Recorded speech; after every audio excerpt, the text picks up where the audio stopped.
Ao contemplar o Japão contemporâneo, somos confrontados com uma nação que é, ao mesmo tempo, um bastião da tradição milenar e uma vanguarda da tecnologia. Essa dualidade é resultado de séculos de evolução moldados pelo feudalismo japonês. Este documentário desvendará as complexidades dessa era de samurais, shoguns e daimyos, e como ela reverbera na sociedade japonesa atual. A expressão imperialismo feudal, no contexto japonês, não se refere à expansão territorial externa, mas sim a uma forma de dominação e controle exercida internamente pelo poder central, o shogunato, sobre as diversas regiões e classes sociais do próprio arquipélago.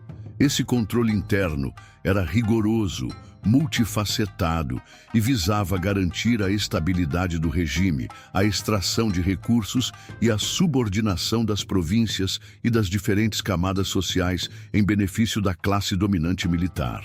A compreensão dessa projeção de poder e controle interno é fundamental para desmistificar a natureza do feudalismo japonês, que, embora com semelhanças superficiais ao feudalismo europeu, como a presença de uma classe guerreira e laços de lealdade, possuía uma dinâmica interna única. O shogunato empregava mecanismos sofisticados para manter a ordem e a submissão, formando um sistema de imperialismo exercido de dentro para fora, garantindo a coesão e a funcionalidade de um Estado militarmente dominado por séculos. O feudalismo japonês emergiu do declínio da autoridade imperial no século XII. A partir de meados do século XII, o governo imperial em Heian-kyo, atual Kyoto, perdeu progressivamente o controle sobre as províncias, que mergulharam em desordem. Esse vácuo de poder abriu caminho para a ascensão de famílias guerreiras, como os Taira, que inicialmente manipularam a corte imperial. A derrota dos Taira pelos Minamoto em 1185 marcou um ponto de inflexão, consolidando a dominação guerreira com a formação de um governo de guarnição, o Bakufu, liderado pelo Shogun. O feudalismo japonês não foi estático, mas evoluiu através de períodos distintos. O período Kamakura, 1185-333, viu a gênese do governo guerreiro sob Minamoto Yoritomo, que estabeleceu o Bakufu e nomeou chefes militares provinciais, Shugo, e administradores de propriedades, Jito, para estender sua autoridade. Após a morte de Yoritomo, o clã Hojo assumiu o poder como regentes, consolidando a preeminência guerreira sobre a corte após derrotar uma tentativa imperial de restauração em 1221. As invasões mongóis no final do século XIII, embora frustradas, esgotaram a sociedade guerreira, contribuindo para a queda do clã Hojo em 1333. O período Muromachi, 1336-1573, sob o shogunato Ashikaga, foi mais fraco e marcado por guerras civis, incluindo o período Namboku-cho, 1336-1392, com duas cortes imperiais. A Guerra Onin, 1467-77, devastou Kyoto e encerrou a autoridade nacional do Bakufu, precipitando o período Sengoku, 1465-1467, 568-1600, a Era dos Estados Combatentes. Este foi um período de intensa fragmentação política e lutas incessantes por poder, com a ascensão de novos daimyo e a introdução de armas de fogo pelos portugueses em 1543, que revolucionaram as táticas militares. O período Azuchi Momoyama, 1573-1600, foi uma fase de transição, marcada pelos esforços de unificação de Oda Nobunaga, Toyotomi Hideyoshi e Tokugawa Ieyasu.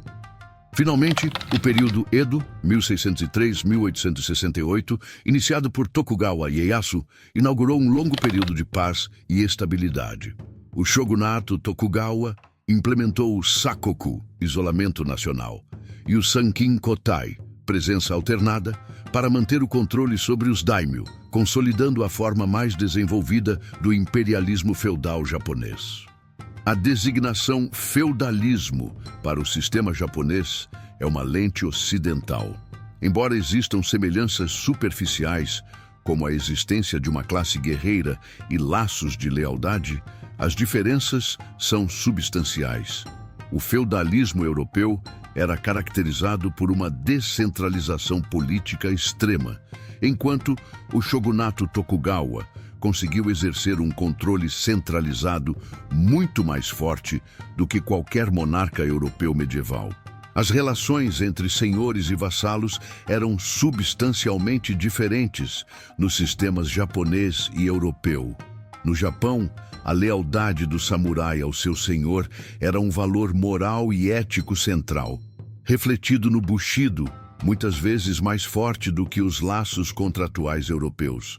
A sociedade do Japão feudal era rigidamente estratificada, uma pirâmide onde cada camada tinha um papel e status definidos, pilar do imperialismo feudal interno. No topo, o imperador japonês detinha prestígio e autoridade espiritual, mas seu poder político era frequentemente reduzido, sendo a única fonte de poder legítimo para nomear o shogun. Essa dualidade permitiu ao shogunato militar governar por séculos, legitimado por uma autoridade superior e inquestionável. O shogun Sei Dai Shogun era o comandante supremo dos samurais e chefe do Bakufu, governo militar, detendo o poder real e efetivo. A hereditariedade do cargo era fundamental para a continuidade do poder. Os daimyo eram poderosos senhores feudais que governavam seus domínios, Han, subordinados ao shogunato. Sua hierarquia era determinada pelo tamanho do feudo, proximidade com o shogun e títulos imperiais. Eram obrigados a manter residência em Edo e arcar com os custos das viagens anuais devido ao Sankin Kotai, visando drenar suas finanças e impedir desafios ao shogunato. A classe guerreira, os samurai, ou bushi, era a espinha dorsal do Japão feudal, detendo o poder governamental e monopolizando o uso da força. Possuíam privilégios como o direito de portar duas espadas. Dentro da classe bushi, existia uma hierarquia rígida com o shogun no topo, seguido pelos daimyo e abaixo deles os hatamoto e gokenin, vassalos diretos do shogun. Com a paz do período Edo, a função primária dos samurais como combatentes diminuiu e muitos assumiram funções burocráticas, gerando uma crise de identidade. O direito de portar espadas foi proibido em 1876, marcando o fim simbólico da Era dos Guerreiros. Os Ronin eram samurais sem mestre, uma fonte de instabilidade social que podiam recorrer ao banditismo ou rebelião. Abaixo da classe guerreira, a maioria da população estava organizada nas 4 classes sociais: Mibunsei, camponeses, artesãos e comerciantes. Os camponeses, Nomin ou Hyakusho, constituíam cerca de 80% da população, dedicados à agricultura e sujeitos a pesadas obrigações tributárias, cerca de 40% da colheita em arroz. A caça às espadas de Toyotomi Hideyoshi, em 1588, os desarmou, focando-os na agricultura. Os artesãos, shokunin ou ko, eram trabalhadores especializados, essenciais para a vida cotidiana e as classes superiores. Os comerciantes, shonin ou sho, apesar de seu crescente poder econômico, eram considerados a classe mais baixa na hierarquia formal do período Edo, pois não produziam bens, mas lucravam com a produção alheia. No entanto, o período Edo viu um aumento significativo no comércio interno e na urbanização, com o desenvolvimento de mercados de arroz e o primeiro mercado de futuros do mundo em Dojima, em 1697. Essa ascensão econômica dos comerciantes, sem o correspondente status político ou social, gerava tensões internas. Abaixo das classes formais, existiam os grupos párias, como os Kawata ou Shori e Hinin, que realizavam trabalhos considerados impuros e enfrentavam segregação e discriminação severas, persistindo em algumas regiões até a década de 1990, apesar da abolição legal em 1871. A estabilidade do feudalismo japonês, especialmente sob o shogunato Tokugawa, resultou de uma complexa rede de mecanismos de controle político, econômico e social, a essência do imperialismo feudal interno. O Bakufu, governo militar, era a máquina administrativa central que evoluiu para uma burocracia altamente especializada sob o shogunato Edo, com conselhos como o Hoju, Conselho de Anciãos, e inspetores como os Ometsuki para controlar os daimyo. Essa complexidade burocrática permitiu vigilância constante e gestão eficiente, transformando a dominação puramente militar em uma hegemonia administrativa e burocrática. E o Japão foi dividido em aproximadamente 260 a 300 domínios feudais. Os Han, governados por daimyo subordinados ao shogunato. O sistema Han era uma estratégia de governança que permitia ao shogunato manter sua hegemonia central, delegando a administração local, mas impondo mecanismos de controle estritos. A abolição do sistema Han em 1869, durante a restauração Meiji, marcou o fim das estruturas feudais. O Sankin-kotai, presença alternada, foi uma das políticas mais engenhosas do shogunato Tokugawa. Exigia que a maioria dos daimyo alternasse sua residência entre seu domínio e Edo anualmente, mantendo suas esposas e filhos como reféns na capital. Essa política submetia os daimyo à vigilância constante e impunha dispendiosas viagens anuais, drenando suas finanças, 70 a 80% das despesas anuais, e impedindo que acumulassem poder para desafiar o regime. Formalizado em 1635, o Sankin-kotai transformou a ameaça dos daimyo em um pilar de estabilidade, estimulando também o desenvolvimento de estradas e pousadas. A política de Sakoku, país acorrentado, foi uma estratégia de isolamento nacional implementada pelo shogunato Tokugawa para eliminar a influência estrangeira, especialmente o cristianismo, e manter o controle social. Proibia-se a maioria dos japoneses de viajar para o exterior e a entrada de quase todos os estrangeiros. A perseguição aos cristãos intensificou-se, culminando na rebelião de Shimabara, 1637-38, que levou a um sakoku ainda mais rigoroso. O comércio exterior foi drasticamente limitado, com apenas os holandeses, chineses e coreanos tendo acesso restrito a portos específicos. O sakoku garantiu paz e estabilidade interna por mais de 250 anos, mas levou à deterioração da ciência e tecnologia militar japonesa em comparação com o Ocidente, tornando o Japão vulnerável à pressão externa no século XIX, e como a diplomacia das canhoneiras do Comodoro Perry em 1853, que forçaria a reabertura do país e precipitaria o fim do shogunato. A economia do Japão feudal era predominantemente agrária, com o arroz como pilar fundamental e moeda de poder. Os daimyo coletavam impostos dos camponeses na forma de arroz, frequentemente cerca de 40% da colheita, sendo a principal fonte de renda para os daimyo e o shogunato. O controle sobre a produção e distribuição do arroz era crucial para a extração de riqueza e manutenção da hierarquia. O Japão desenvolveu o primeiro mercado de futuros do mundo para arroz em Dojima em 1697, demonstrando sofisticação econômica. A dependência do arroz gerava vulnerabilidades, como fomes e revoltas camponesas.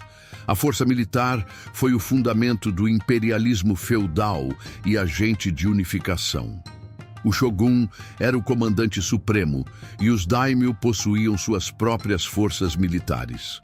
A introdução de armas de fogo pelos portugueses em 1543 revolucionou a guerra, permitindo aos três grandes unificadores consolidar o poder. A capacidade militar do shogunato permaneceu à base de seu imperialismo feudal, mantendo a paz pela supremacia militar. A abolição da classe samurai em 1876 marcou o fim dessa era. Apesar das estruturas rígidas, o Japão feudal foi uma era de efervescência cultural. O período Edo viu um crescimento significativo no comércio interno e urbanização, com Kyoto como mercado central de arroz e o desenvolvimento de mercados de futuros. O comércio Nanban, a partir de 1543, introduziu produtos europeus e o cristianismo. A ascensão de uma poderosa classe mercantil, apesar de seu baixo status social, gerou tensões internas, contribuindo para a fragilidade do sistema.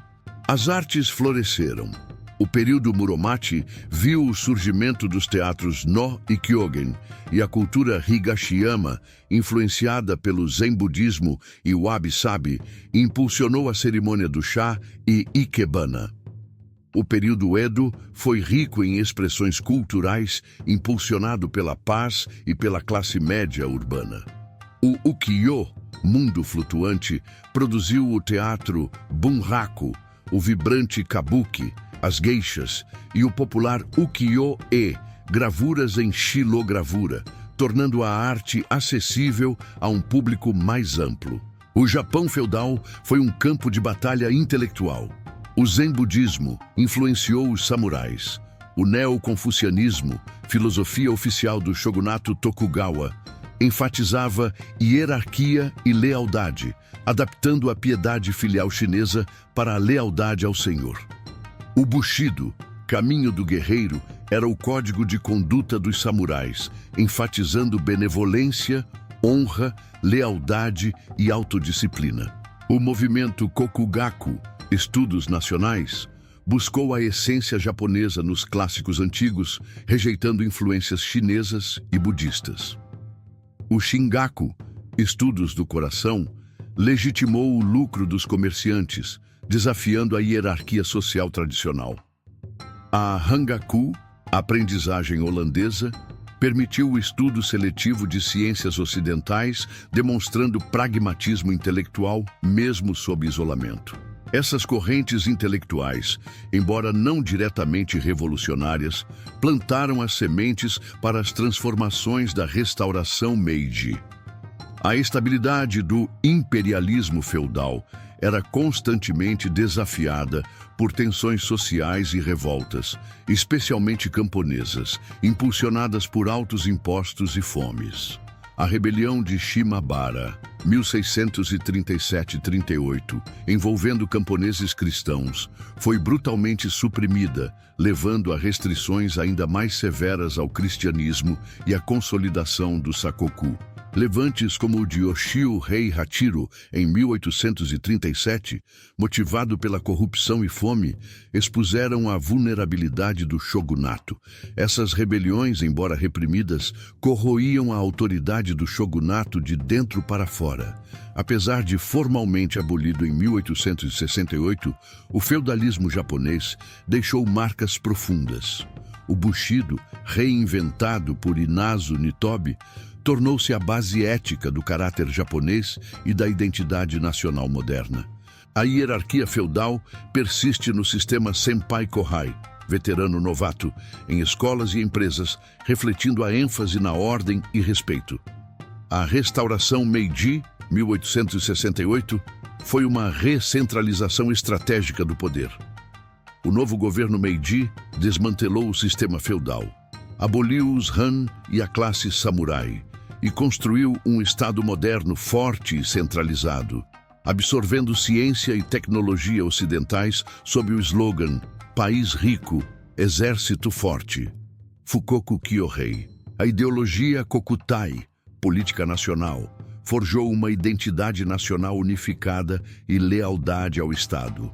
A economia agrária feudal deixou um legado de pesada tributação sobre a terra, que persistiu na era Meiji para financiar a industrialização, perpetuando a exploração camponesa até a reforma agrária pós-Segunda Guerra Mundial. O feudalismo também legou desigualdades sociais e estigmas, como a discriminação contra os párias, Eta e Rinin, que persistiu até a década de 1990. As desigualdades de gênero na sociedade japonesa contemporânea podem ser rastreadas até as estruturas patriarcais feudais, como o sistema familiar Ie e o ideal Ryozai Kenbo, mãe sábia, boa esposa. A luta para diminuir essas desigualdades, como o movimento Kanda Me Too no Japão, é um esforço contínuo para desmantelar essa mentalidade patriarcal. A complexa interação de influências internas e externas no Japão feudal contribuiu para uma cultura intrinsecamente híbrida e uma notável capacidade de adaptação. Essa resiliência cultural, forjada em séculos de adaptação e síntese, permitiu que o Japão se transformasse de uma sociedade isolada e feudal em uma potência global, mantendo uma identidade cultural única. Em última análise, o feudalismo japonês, com sua estrutura de poder dual, hierarquia social rígida e mecanismos de controle sofisticados, representou uma forma única de imperialismo interno. O shogunato, através de uma máquina administrativa burocrática, do engenhoso sistema Sankin Kotai e de uma economia agrária centrada no arroz, manteve a estabilidade por mais de 2 séculos. No entanto, tensões internas e o atraso tecnológico causado pelo Sakoku corroíam o sistema. O legado do feudalismo japonês é multifacetado e duradouro. A reinvenção do Bushido, a persistência de hierarquias sociais, as raízes das desigualdades e a capacidade de adaptação cultural são reflexos diretos dessa era. O fim do feudalismo não foi uma ruptura, mas uma metamorfose, onde as estruturas e valores antigos foram reconfigurados para dar origem ao Estado-nação moderno. Compreender o feudalismo japonês é a chave para desvendar o Japão contemporâneo. O império invisível do feudalismo ainda molda a alma japonesa, explicando o paradoxo de uma nação que, ao mesmo tempo, é profundamente tradicional e incrivelmente inovadora.